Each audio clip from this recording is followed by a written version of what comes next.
Hi, my name's Jeff Dixon, and this is a brand new series here on the Church of 434 Motion. The title of the series is Hit Me in the Head with a Hymn Book. You may be thinking to yourself, where does that title come from? Well, to be honest with you, it comes from my youth choir days when I was a participant in the youth choir at a local church here in the Central Florida area.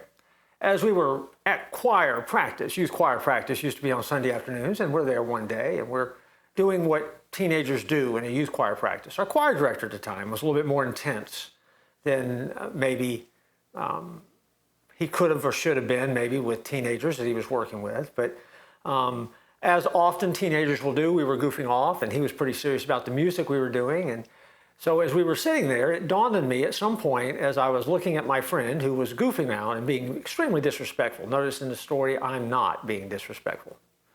As he was being disrespectful, I happened to notice that something now was flying through the air. This music director had taken a hymn book, a Baptist hymn book, and thrown it at the friend that was sitting next to me. Pegged him right in the head.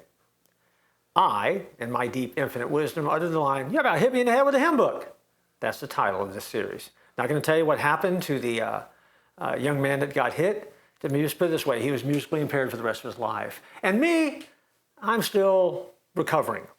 But that is the title of this series. And you might be thinking to yourself, so what is the point? Well, the point is there's a lot of music out of those old hymnals that really has a lot of meaning and a lot of songs that some of you who are watching may really love.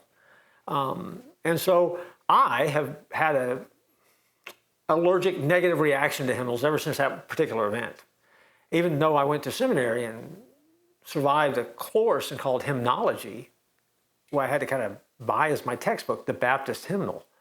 But today is the first episode, and what I hope is going to be a meaningful series where I'm going to share the story of hymns, and then I'm going to do a solo piece for you and sing those songs and really get you in touch with the hymns of old.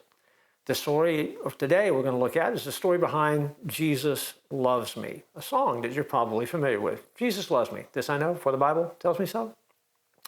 Anna and Susan Warner lived in a lovely townhouse in New York City where their father, Henry Warner, was a successful lawyer. During the Panic of 1837, the family finances were wrecked, forcing them to move into a ramshackle Revolutionary War era home on Connecticut Island on the Hudson River, right across from the military academy at West Point.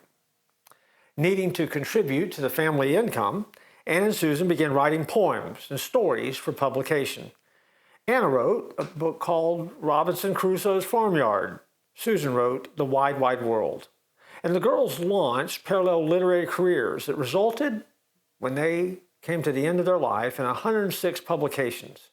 18 of those 106 were co-authored by both of them together. One of the most successful joint projects they were ever involved with was a novel entitled Say and Seal, in which a little boy named Johnny Fox is dying. His Sunday school teacher, John Linden, in the story, comforts him, takes him in his arms, rocks him, and makes up a little song, Jesus loves me. This I know, for the Bible tells me so.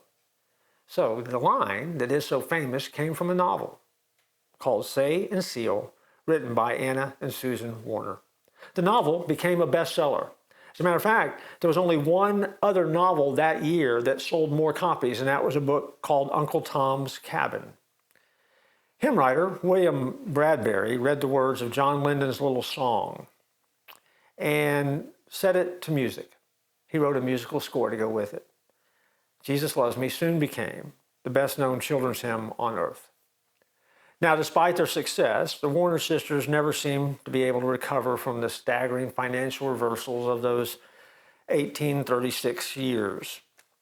Years later, a friend wrote, one day when sitting with Miss Anna in the old living room, she took from one of her suitcases a shell so delicate that it looked like lacework, and holding it in her hand with eyes dim with tears, she said, "There was a time when I was very perplexed. Bills were unpaid, necessities must be had, and someone sent me this little exquisite thing.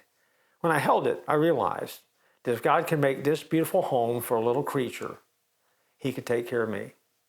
A lesson learned by the gift of a shell. For 40 years, Anna and Susan conducted Bible classes for cadets at West Point, And both, when they died, were buried with full military honors. They are the only civilians that are buried to this day in the military seminary of West Point. A little bit of trivia for you. The co-authors, Jesus Loves Me, are buried at West Point. And to this day, their home on Constitution Island is maintained by West Point as a museum to their memory. And that's how we have the song, Jesus Loves Me. And what I'd like for you to do is I'd like you to just sit back and relax. I'm going to perform that song for you right now and get ready to do that. And so I hope you enjoy it. Whoop, okay. Our producer just told me we're out of time for this episode. So sorry. Maybe next time we're out of time. I look forward to joining you next time. And hit me in the head with a hymnal.